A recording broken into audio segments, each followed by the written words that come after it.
It's a network because the divine argument for managing the earth, according to Genesis 1:26, says, let them have dominion. So this is not a job for an individual. And that's why we need to rise beyond our differences, rise beyond our pettiness, rise beyond our denominational barriers, rise beyond ethnic differences, rise beyond class differences, to unite around the purpose of God, so that together we can manage the earth for God. So the divine argument for managing the earth, leadership on the earth, is a communal argument.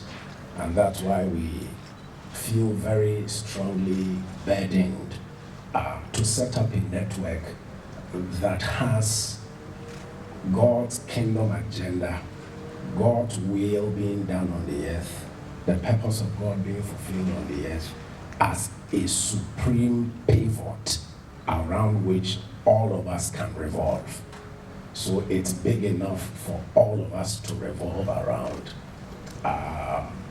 And so that's why we're seeking to set up this network. It's a network because the injunction was, let them have dominion. So everyone is needed. The drive is interdependency. Everyone is needed. There is something you have to contribute to make our desires and interests become realized. There is something your life must contribute. And if you don't contribute that, then the puzzle won't be complete. So you are very necessary, you are very needed, you are very relevant and significant in this agenda. But I just want to share some few thoughts which necessitates a network that will be concerned with capacity building, concerned with advocacy, concerned with research, and concerned with development. So these are the four main areas we're looking at. I'll speak a little more about that shortly. The first thought I want to share is that empowered people are the real legacy of leadership. In that regard, the narrative must shift from impact to empowerment. And this is so significant. You see, many people who are doing very well in society, irrespective of the space they find themselves in, whether it's in education, industry, business, enterprise, public service, politics, church, we're seeking to impact people. We're seeking to impact people. But you see, impacting people is not sustainable.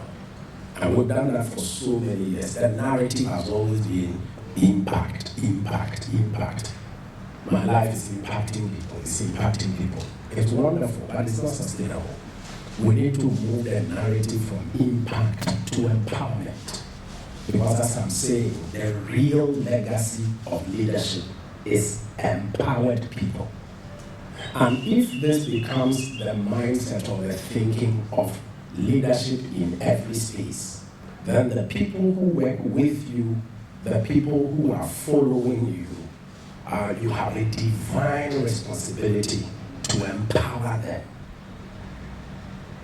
If you are not empowering the people who are around you, if you are not empowering the people who are working with you, then you are contributing to the problem and not the solution. And I know that this will not be easy for the world to accept. That's why we're starting with kingdom-minded people. A people who can accept this kingdom ideology, that this thing is not just about us, but about empowering others, because we can't do it alone. In that light, leadership has to do with modeling and molding. It was Jesus who said, "Can the blind lead the blind?" That means leadership is not for the blind. If the blind cannot lead the blind, then if you are not modeling what is worthy of emulation, you have no business with leadership. And this is important because we are shifting the conversation beyond skills and tools. You see, I can be a very skillful accountant, but a thief. And that's not what we are seeking to model. Just like we are all making reference to 71.3% Ghanaians profess to be Christians. You see, many of those people have skills. Many of those people have tools already scattered in the various spaces of life. But what is missing is the mindset, the way of thinking that will make them make choices and decisions that are sustainable. And it's important for us to understand that it will take a kingdom-minded person to embrace these ideas, because it may not look profitable, but long run, you will have more than profit. You see, because the goal of business for the world is profit. But the goal of business from kingdom perspective is influence. That means when you have an empowered people, they will generate profit. And the goal of profit is to influence communities, cities, and nations. The world doesn't want to look beyond profit. So every decision rises and falls on whether it's profitable or not. But we will need a crop of people who are kingdom-minded, who have the burden of ensuring every human being in the image and likeness of God is walking in their full potential. So your commitment to your staff is not just salary. That will be a waste of a human being. If you were able to set up your business, it means the people working with you have the capacity and more to do better than you're doing. It was Jesus' leadership school when he espoused the thought that the works that I do shall ye do also, and greater works than these. That's a leader. Greater works, you see. But how many people are empowering their staff to be able to do what they do in their organizations? Very few. I've never found one banker who has left a bank to set up a bank. Because you are not empowered to do that. You have a job description, and that's what occupies your life for 20 years. So the Kingdom-Minded Network, is set up to rally, mobilize, and empower kingdom-minded individuals and organizations, so that together we can enforce God's will on the earth. There is no doubt that God wants the earth to be a colony of heaven. God wants the earth to be an outpost of heaven. That means the men and women who are living, working, and playing in spaces on the earth must become representatives of God's government. And for that to happen, we need to take personal interest in developing the human beings who are in our lives. It's everybody's responsibility. Can you imagine if I'm doing that as a pastor, and somebody is doing that as a business owner, somebody is doing that as an educationist, somebody is doing that as a medical doctor, somebody is doing that as an engineer? Wherever we meet people, we leave them better than we met them. And it's a divine responsibility. It's something you are committed to, not just something you are interested in. You are committed to ensuring that you don't leave people worse than you met them. Because the greatest asset for all of us as a people, nations, countries, companies, is human resource. You see, we say that, but we are not committed to that. So I don't know how, in your own small way, the people who are around your life, you can take responsibility for their development.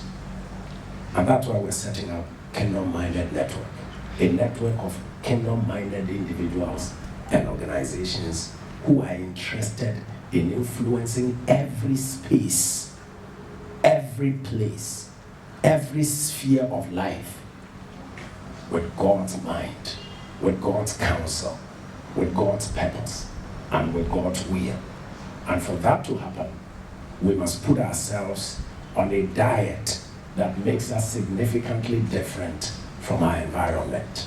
I heard what our brother shared, how that the system is so intense that it swallows up its inhabitants. But you see, the colleagues of Daniel were magicians, sorcerers, diviners. That's an acidic environment to work in. But you see, the quality of Daniel survived the schemes of these magicians. Are we of that same quality? So you see, I'm saying that as powerful as the system is, if we can raise a people whose commitment goes deeper than personal pain, personal comfort, if we can raise such a people, then it won't take long, because we have the numbers, but our numbers are not counting for anything. We are not creating new Christians. We are saying the people who already exist, can we give them a kingdom agenda wherever they are, so that their day-to-day work is representation. So from Monday to Friday, he's representing God wherever he finds himself. And he's now reinterpreting his service to humanity as his service to God. So I don't need to supervise my customer care executive. They see serving their clients as serving God. Service to God is not happening in the church, it's happening on his desk. And that's the only way we can really make our numbers count.